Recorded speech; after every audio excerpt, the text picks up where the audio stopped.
Yung mga ikala, walang paspas kayo 5 kilos na pagkakawala.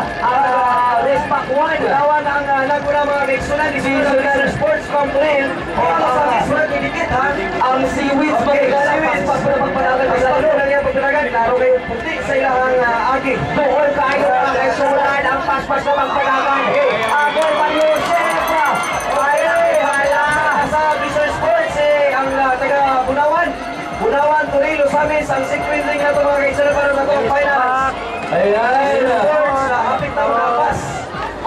Tigil taga Bunawan, taga Torilo, taga Bunawan. Remember last year, taga Bunawan ang naguna, pero naapsan sa taga Cagayan de Oro sa final lap. Ano lang ang nainamu ka dito? Sa Kumada! Kaya po na taga Torilo. Ang taga Bunawan. Taga Bunawan.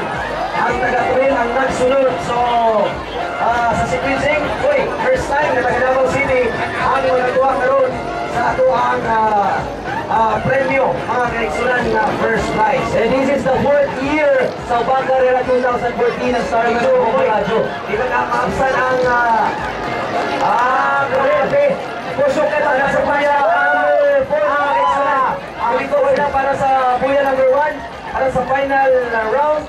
Final laps, mga kaigsunan. Pusok kayo agad race.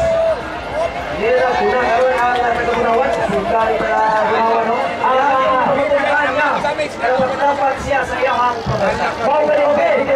Rola sa buya number 1. Rispa. Rispa. Ito siya. Mayroon siya. Rispa.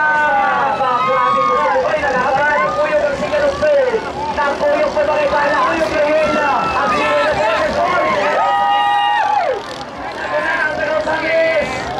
naguna na ang taga-Usamis mga kaigsunan. Tingol ko palupit pagkaitala kay Paspasan. Naguna ang taga-Usamis. Iyahang-iyayo. Naguna ang Bunawan. Ikaduhaan. Usamis na karoon. Ikaduhaan na ang taga-Turil. Ang yung kay Manginiko sa taga-Turil pagkaitala.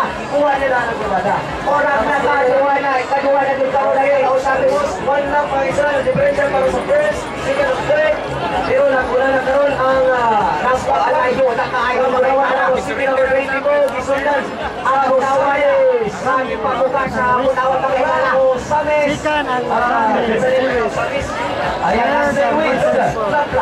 Ang Usamis sa Seaweeds, ang ato ang Fisher Sports na taga-Turil o ang ato ang Respac 1 na baka 22 nagagitan sa Bunawan na paspas ang pagpanagan mga kaigsunan. Grabe, paspas din tayo. Okay, ang taga-Bunawan, final lap na mga kaigsunan. O waragwag na ay makapas aling taga-Bunawan. Yan na yung final lap mga igala. O sure na ginagawa, Ronald. Dira, doon na mga kaigsunan. Nagsunod ang taga-Respac number 1. He made the Respac number 1. Number 1 ni Davao City. Kasi kapatian ba ni Sayo? Nakano na mga igala. Nag-asamin sa natawag na nakuha sa Sika. Wow! Ang Seaweeds number 9. Ang mga Seaweeds ng igala. Ang champion. Our leader yun. Okay na ba? Ang Blizzard Sports? Blizzard Sports. Actually siya ang nagkulang kagaina sa